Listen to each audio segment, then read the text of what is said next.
amasaza abavire masaza ago bawumbira kwensi tebatege tigakikiriro kawubiraku awo nini kyona tukakubaniriza mu butongole abakolo abenda kijja kulwawo bijja kutwala omukisa amingoza asobola okuba nga atuusa obubaka ku nteekateeka yonakola nti buli mwaka tuba n'akakiiko akatambuza amasaza gano n'omwaka guno gana kuripootingire nkani nkuwe akakiiko akanaatambuza amasaza g'omwaka guno. Akakiiko kano kakulirwa chairman wako omwami Isa Magoola Kakaire ono nzaalo ya Bugweri, vice chairman n'amandala bamweta mwami Kayima Alex okuva e Bugabula, vice chairman namba 2 mwami Mpanso Isaac okuva e Budyope. Ambemire ja masaza ino bangoli ni national ID nga ya district edipola Busoga Kingdom. District Busoga Kingdom districts no muri Bugiri, Uyende, Iganga, Jinja, Kaliro, Kamuli, Ruuka, Mayuge na Mutumba na Mayingo Bugweri. Obaneye Buvuma igotokirizibwa kusamba. Omusambi eyasamba ku mubigiri oba mu UPL Uganda Premier League oba second tier ya FUFA Big League twekirizibwa kusamba ki masaza. Aye omusambi ngali under 17 ngali registered ne club ya Uganda Premier League oba ya FUFA Big League aikirizibwa okusamba kubanga ebigendererwa tuli talent identification. So oyo w'emyaka 17 ng'ali mu registered mu Big League oba mu UPL aikirizibwa okusamba ki tournament eno.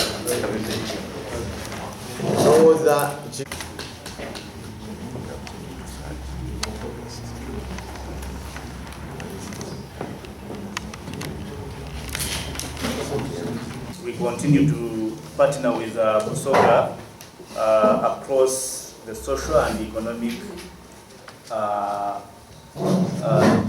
such as sports, and it is through the sports that we are going to identify different talents locally and grow with them from the grassroots.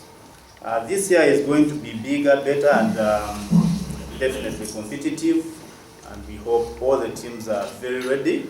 And I want also to thank the minister who has already informed you that the teams, the responsible teams are already formed and ready to serve you as we move along.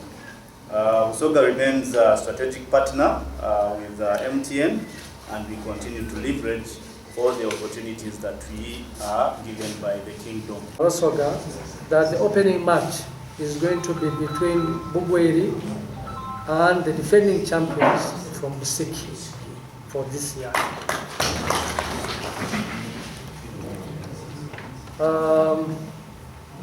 The prizes for this year's tournament are as follows.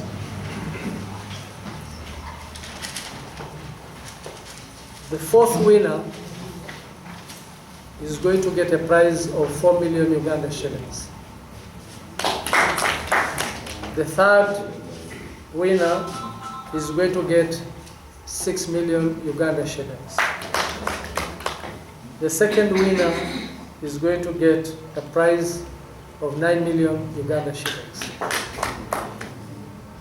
And the winner of this 7th edition of the MTN Masaza Cup 2024 is going to go with 13 million Uganda shillings. On top of that, all the participating teams will be given 5 balls each as a participating team. The teams will also get 2 sets of uniform for this tournament. The finals of this year's 7th edition of the MTN Masaza Cup 2024 will be in October. We shall communicate the dates at a later stage. Owekitiibwa Osman nga nibakaba baba MTN bali kutwanduliza n'okutwandulira abasponsa baife babavudirizi ab'empiya. Ekyo kiri kujja mu maiso abanamawulire tebalisobola okufuna era bweti omudoozi guli kugugweri entudi era kusitwira wangu